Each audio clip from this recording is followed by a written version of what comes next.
দীর্ঘ ৩৫ বছর নারী শাসনের পর পুরুষ প্রধানমন্ত্রী পেতে যাচ্ছে বাংলাদেশ।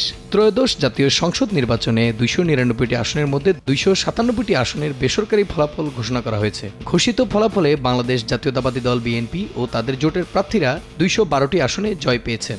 এর মধ্য দিয়ে বিএনপির নেতৃত্বে গঠিত হতে যাচ্ছে আগামী সরকার, যার নেতৃত্ব দেবেন সাবেক রাষ্ট্রপতি জিয়াউর রহমান ও সাবেক প্রধানমন্ত্রী খালেদা জিয়া পুত্র তারেক রহমান।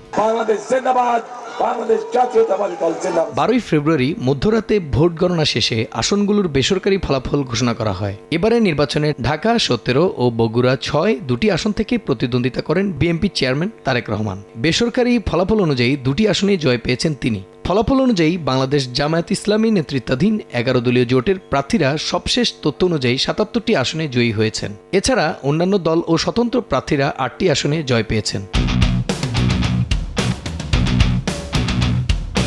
১৯৮৮ সালে হোসাইন মোহাম্মদ এরশাদের ক্ষমতাকালীন সময়ে প্রধানমন্ত্রীর দায়িত্ব পেয়েছিলেন কাজী জাফর আহমেদ। কিন্তু কাজী জাফর ক্ষমতা থেকে সরে দাঁড়ানোর পর ১৯৯০ সালের পর থেকে কোনো পুরুষ প্রধানমন্ত্রী পায়নি বাংলাদেশ। কারণ বিএনপি সাবেক চেয়ারপারসন বেগম খালেদা জিয়া এবং আওয়ামী লীগ সভাপতি শেখ হাসিনা দীর্ঘ সময় এদেশে সরকার প্রধানের দায়িত্ব পালন করেন।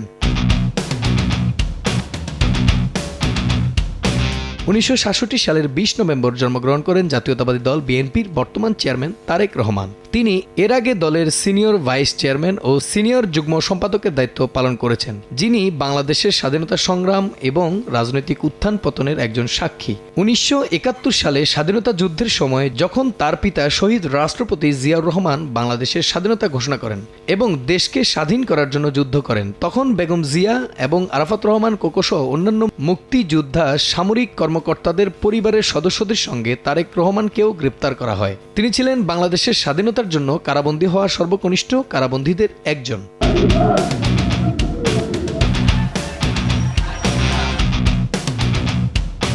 এরশাদ বিরোধী আন্দোলনের সময় মায়ের সঙ্গে রাজপথে আন্দোলনে যোগ দেন এবং ১৯৮৮ সালে দলের গাবতলী উপজেলা ইউনিটের সাধারণ সদস্য হিসাবে বিএনপিতে যোগদান করেন তারেক রহমান। তিনি তৃণমূল থেকে জনগণকে সংগঠিত করেছিলেন এবং হোসাইন মোহাম্মদ এরশাদ সরকারের পতনে অবদানও রেখেছেন।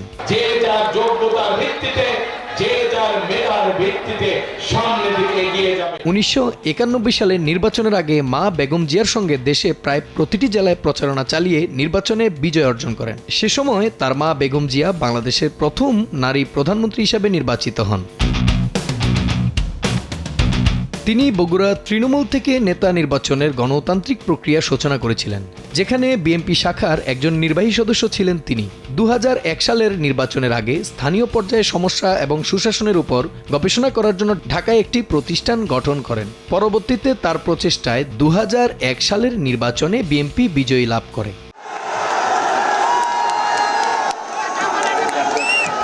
২০০৯ সালে তারেক রহমান বিএনপির সিনিয়র ভাইস চেয়ারম্যান নির্বাচিত হন এবং ধীরে ধীরে বিএনপির পুনর্গঠনে যুক্ত হন। ২০১৮ সালে ৮ ফেব্রুয়ারি যখন জিয়া অরফানেজ ট্রাস্ট মামলায় বেগম জিয়া কারাবন্দী হন, তখন তাকে দলের ভারপ্রাপ্ত চেয়ারম্যান হিসেবে মনোনীত করা হয়। তখন থেকেই তিনি গণতন্ত্রপন্থী আন্দোলনের নেতৃত্ব দিয়ে আসছেন। ২০০৭ সালে তত্ত্বাবধায়ক সরকারের আমলে খালেদা জিয়া, তারেক রহমান ও আরাফাত রহমান গ্রেপ্তার হন। পরে ২০০৮ সালে ৩ সেপ্টেম্বর তারেক রহমান জামিনে মুক্তি পেয়ে চিকিৎসার জন্য ১১ সেপ্টেম্বর লন্ডনে পাড়ি জমান। সে থেকে তিনি পরিবার নিয়ে লন্ডনে অবস্থান করছেন। ২০১৮ সালে ৯ ফেব্রুয়ারি লন্ডনে বসে বিএনপির নেতৃত্ব দিয়ে আসছেন এই নেতা।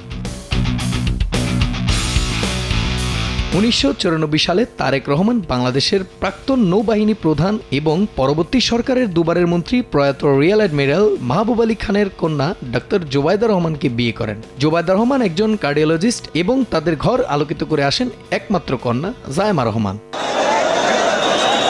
অবশেষে ২০২৫ সালে ২৫ ডিসেম্বর ১৭ বছর পর যুক্তরাজ্যের লন্ডন থেকে দেশে ফিরেন তারেক রহমান। এরপর গণসংবর্ধনায় লাখ লাখ কর্মী ও সমর্থকদের উদ্দেশ্যে বক্তব্য দেন। এ সময় লাখো সমর্থকদের উদ্দেশ্যে তারেক রহমান বলেন, যে কোনো মূল্যে দেশের গণতন্ত্র ও শান্তি শৃঙ্খলা রক্ষা করতে হবে। শান্তি শৃঙ্খলা রক্ষার আহ্বান জানিয়ে যে কোনো বিশৃঙ্খলাকে পরিহার করে। এইচ এম আলাউদ্দিন, সময় সংবাদ, ঢাকা।